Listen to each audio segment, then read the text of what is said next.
అందరికీ ప్రప్రథమంగా స్వాతంత్ర్య దినోత్సవ శుభాకాంక్షలు. ఈరోజు మనం స్వాతంత్ర్యం గురించి మాట్లాడదాం. నా పేరు గార్లపాటి లక్ష్మణ శర్మ. అందరికీ స్వాతంత్ర్య దినోత్సవ శుభాకాంక్షలు. ఈరోజు మనం మన దేశాభివృద్ధికి సంబంధించిన ఒక విషయం గురించి మాట్లాడుకుందాం.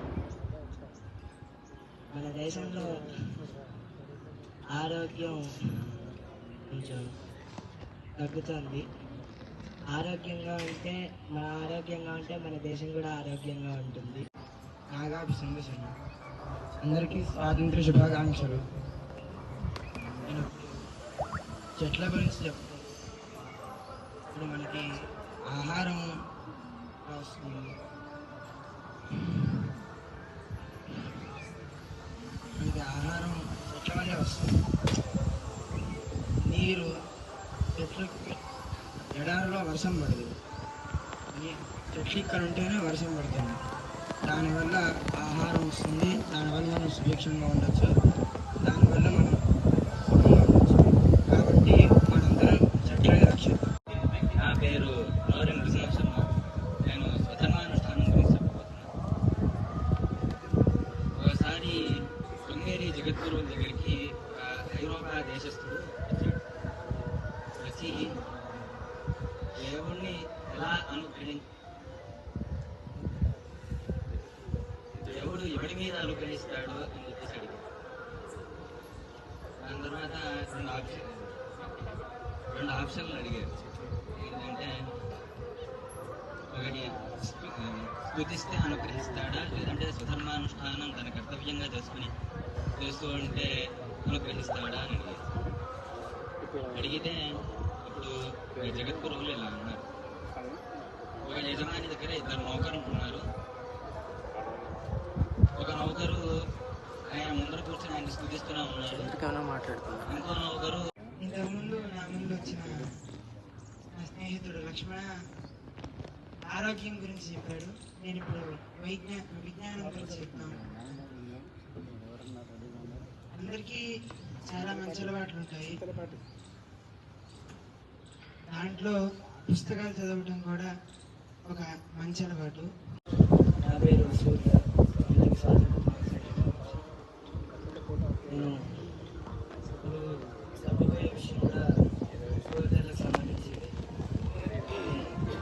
కానీ వారు చేసిన త్యాగాన్ని కూడా వారికి జీవితంలో 19 ఏళ్ళు కొన్నారు.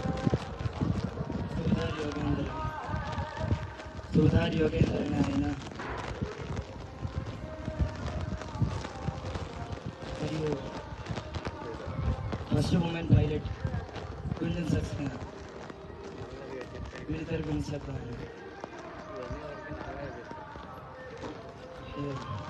కార్గిల్ యుద్ధం మొదలైన తర్వాత పాకిస్తాన్ వాళ్ళు అంత కొండల ప్రాంతం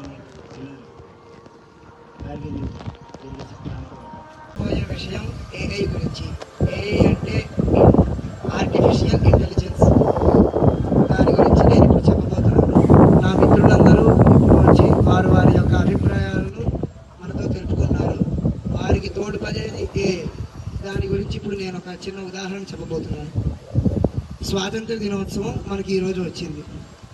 సాధారణంగా స్కూళ్ళల్లో వాటిల్లో మాస్టర్లందరూ వాళ్ళ విద్యార్థుల్ని తయారు చేయడానికి స్పీచ్ కోసం ఒకరోజు ముందరగానే చెప్తారు. మీరు రేపు ఇట్లా స్పీచ్ చెప్పాలి, మీరు రేపు రెడీ అయ్యి ఇట్లా చెప్పడానికి రావాలి అని చెప్తారు. విద్యార్థులు ఏం చేస్తారు? వాళ్ళ ఆలోచనలు అనేవి ఏం చేయకుండా డైరెక్ట్గా ఈ రోజుల్లో ఫోన్లలోకి వచ్చి ఏఐలో నొక్కడం, అది వచ్చినట్టుగా రాసి మాస్టర్లకు అప్పచెప్పడం.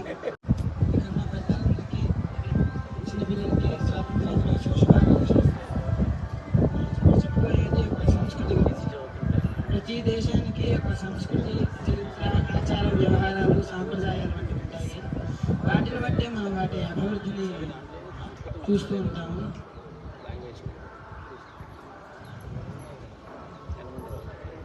దేశ ప్రజలు ఆ సాంప్రదాయాన్ని మర్చిపోతే కనుక అది వాటి పతనానికి దారితీస్తుంది.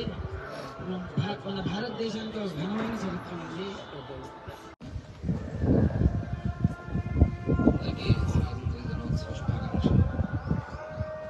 ఈరోజు నేను చెప్పబోయే విషయాలు సోల్జర్స్ గురించి, ఇంకా మనం నడిపే నేల తల్లి యొక్క గొప్పతనం గురించి, కృతజ్ఞత గురించి నేను చెప్పబోతున్నాను. నాకు సోల్జర్ గారు చెప్పారు, నేను మళ్ళీ కొత్తగా చెప్పవలసింది ఏమీ లేదు. అది గొప్పతనం అంతా అంటే సోల్జర్ అంటే ఎంత గొప్ప, దేశం కోసం పోరాడుతూ మనం ఎంత కాపాడుతున్నా అనే విషయం వాళ్ళు చెప్పారు. రెండో రకమైన సోల్జర్స్ ఎవరు అంటే